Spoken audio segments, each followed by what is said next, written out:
رسول اللہ صلی اللہ علیہ وسلم فرماتے ہیں نعمتان مغبون فیہما کثیر من الناس، دو نعمتیں ایسی ہیں کہ بہت سے لوگ اس سے غفلت میں پڑ چکے ہیں، فکر ہی نہیں ہے لوگوں کو اس چیز کی۔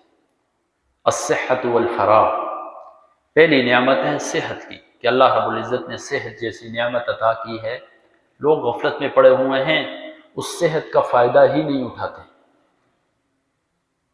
اور دوسری چیز والفراغ، اس وقت کوئی مشغولیت نہیں ہے، فارغ ہے انسان، کچھ کر لے، کل کو مصروف ہو گیا تو پھر کیا کرے گا؟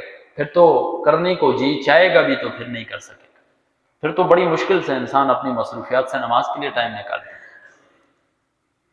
تو نہ انسان اپنی صحت کا فائدہ اٹھاتا ہے، نہ اپنی فراغت کا فائدہ اٹھاتا ہے۔ صحت کا میرے بھائیوں ایک سجدہ جب انسان مکمل طریقے سے کرتا ہے، بیماری میں تو بڑی مشکل سے انسان کرسی پر بیٹھ کر نماز پڑھتا ہے، پھر تو سجدہ بھی لگانا چاہتا ہے، دل کرتا ہے لیکن نہیں لگا سکتا ہے زمین کے اوپر۔ انسان اس سے غفلت میں پڑے ہوئے۔ اسی طرح ایک اور حدیث کا مفہوم ہے، رسول اللہ صلی اللہ علیہ وسلم فرماتے ہیں اغتنم خمسا قبل خمس، 5 چیزوں سے پہلے 5 چیزوں کو غنیمت سمجھ۔ شبابک قبل حرمک، بڑھاپے سے پہلے جوانی کو غنیمت سمجھ لو۔ اللہ رب العزت نے جوانی عطا کی ہے، اس جوانی کو غلط کاریوں سے بچا کر رب العالمین کی فرمانبرداری میں لگا دو، کامیاب ہو جاؤ۔ اگر اس جوانی کا غلط استعمال کر دیا تو ناکام ہو جائے۔ شبابک قبل حرمک، بڑھاپے نے آنا ہے، کوئی تو بڑھاپے تک بھی نہیں پہنچتا ہے۔ جب ایک چیز یقینی آنی ہے اور جوانی نے ختم ہونا ہے تو پھر اس جوانی کے اوپر کیوں اترانا؟ وصحتک قبل سقمک، صحت کو بیماری آنے سے پہلے غنیمت سمجھ لو کہ بیماری آنے کے بعد بہت سے ایسے کام ہوتے ہیں انسان نہیں کر سکتا ہے۔ اسی طرح وغناءک قبل فقرک، فقیر ہونے سے پہلے اپنی مالداری کو غنیمت سمجھ لو۔ آج اللہ رب العزت نے اگر اپنی نعمتوں میں سے آپ کو نعمتیں عطا کی ہیں مال کی صورت میں، تو اس مال کو ان راستوں میں خرچ کرو جہاں پر اللہ رب العزت کی خوشنودی ہو، رضامندی ہو، نہ کہ ان راستوں کے اندر خرچ کرو جہاں سے اللہ رب العزت کا عذاب نازل ہوتا، اللہ رب العزت کا غضب نازل ہوتا۔ اگر اس نعمت کو ان راستوں میں خرچ کیا جہاں سے رب العالمین کی خوشنودی آتی ہے، رضامندی آتی ہے، تو کامیاب ہو جائے گا انسان۔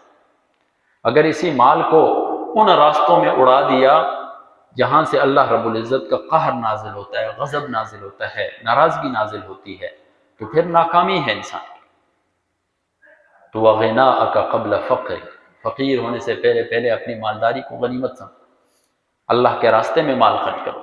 یہ نہیں ہے، ہمارے بعض لوگ یہ بھی سوچ رکھتے ہیں بعد میں دیکھا جائے گا، بعد میں کر لیں گے، بعد میں کیا پتہ فقیر ہو جائے، پھر کیسے خرچ کرے گا؟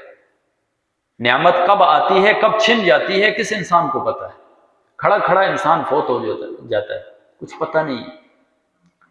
اسی طرح وفراغک قبل شغلک، مشغول ہونے سے پہلے، مصروف ہونے سے پہلے آپ کو جو فراغت ملی ہے اس کو غنیمت سمجھو۔ وحیاتک قبل موتک، مرنے سے پہلے یہ جو زندگی عطا کی ہے اس کو غنیمت سمجھ لو۔ اس زندگی کے اندر وہ کام جو اخروی زندگی کو بہتر بنانے والے ہیں ان کاموں میں لگ جاؤ۔ یہ مختصر سی زندگی ہے، اس نے ختم ہونا ہے، اس کے بعد ایک ہمیشہ والی زندگی ہمارا منتظر ہے۔ اگر ہم ایک 2 ٹکے کی زندگی کو اگر ہم بنانے میں لگ گئے اور آخرت والی زندگی کو بھول گئے تو ہمیشہ کے لیے ناکام ہو جائے۔ یہ وقت ہمارے پاس سرمایہ ہے میرے بھائی، جس طرح آپ کچھ اپنے مال میں سے انویسٹ کرتے ہیں تو جس شخص کو آپ نے مال دیا انویسٹمنٹ کے لیے وہ آپ کا مال ہی لے کر دبو دے تو کتنا نقصان ہوتا ہے انسان۔ اسی طرح یہ وقت ہمارے پاس سرمایہ ہے، ہم نے اس سرمایہ کو ڈبونا نہیں ہے، اس سرمایہ کو لگا کر ہم نے اچھے اعمال کرنے ہیں، ہم نے پروفٹ کمانا ہے نیکیوں کی صورت، ہم نے حقوق اللہ کو بجا لانا ہے، حقوق العباد کو بجا لانا ہے، اس وقت کو مد نظر رکھتے ہوئے۔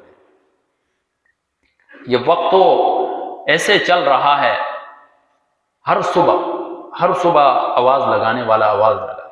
کیا آواز لگاتا ہے؟ من استطاع ان يعمل خيرا فليعمل. جو طاقت رکھتا ہے کسی اچھے کام کے کرنے کی سو کر لے.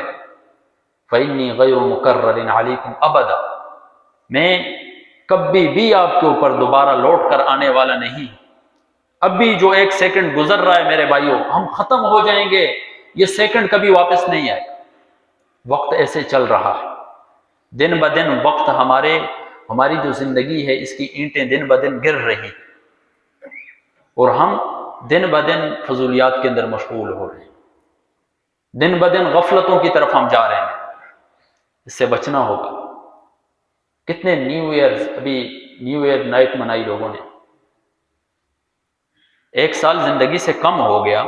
ہونا تو یہ چاہیے تھا کہ انسان اپنے نقصان کے اوپر ندامت اختیار کرے. ہم خوشیاں مناتے ہیں، ہم شغل میلے ان کے اندر لگاتے ہیں. میرے بھائیوں، کیا پتہ انسان کے اوپر کب زندگی کا اختتام ہو جائے. لہٰذا یہ جو وقت کی نعمت اللہ رب العزت نے دی ہے، اس کو کام میں